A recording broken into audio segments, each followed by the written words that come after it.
Hi అండి. ఈరోజు వీడియోలో ఇలా చేసి పెట్టారంటే ఒకే ఒక మెతుకు కూడా మిగల్చరండి. మొత్తం లాగిచ్చేస్తారు. అదిరిపోయేలాగా పన్నీర్‌తో కీమా అయితే చేసుకుందాము. పన్నీర్ నచ్చిన వాళ్ళకి ఇలా చేసి పెట్టండి, టేస్టీగా తినేస్తారు. ముందుగా స్టవ్ ఆన్ చేసుకునేసి ప్యాన్‌లో 2 స్పూన్ల ఆయిల్ పోసేసుకోవాలి. బిర్యానీ ఆకు, దాల్చిన చెక్క, లవంగాలు, యాలకులు వేసేసుకునేసి ఆవాలు, సోపు, చిన్నగా కట్ చేసుకున్న ఎర్రగడ్డలు వేసేసుకుందాము.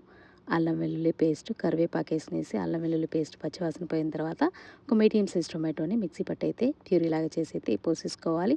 సాల్ట్, పసుపు, కారం తగ్గట్టుగా చిల్లీ పౌడర్, ధనియాల పొడి, గరం మసాలా మొత్తం వేసేసుకునేసి బాగా అయితే కలిపేసుకుందాము. ఇప్పుడు ఒక గ్లాస్ అయితే వాటర్ పోసుకునేసి అలా ఆయిల్ అంతా పైకి వచ్చిన తర్వాత 2 పచ్చిమిరపకాయలు, ముందుగా తురిమి పెట్టుకున్న పన్నీర్ని అయితే వేసేసుకునేసి అలా కలిపేసుకోవాలి. చూసారా, మనకి ఎలా కావాలో అలా దించుకోవచ్చండి.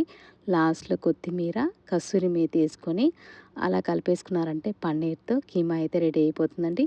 పిల్లలకి ఇలా లంచ్ బాక్స్‌గా చేసి పెట్టండి. టేస్టీగా తినేస్తారు. వీడియో నచ్చితే ఒకే ఒక లైక్ అయితే కొట్టేసుకోండి. Thanks for watching.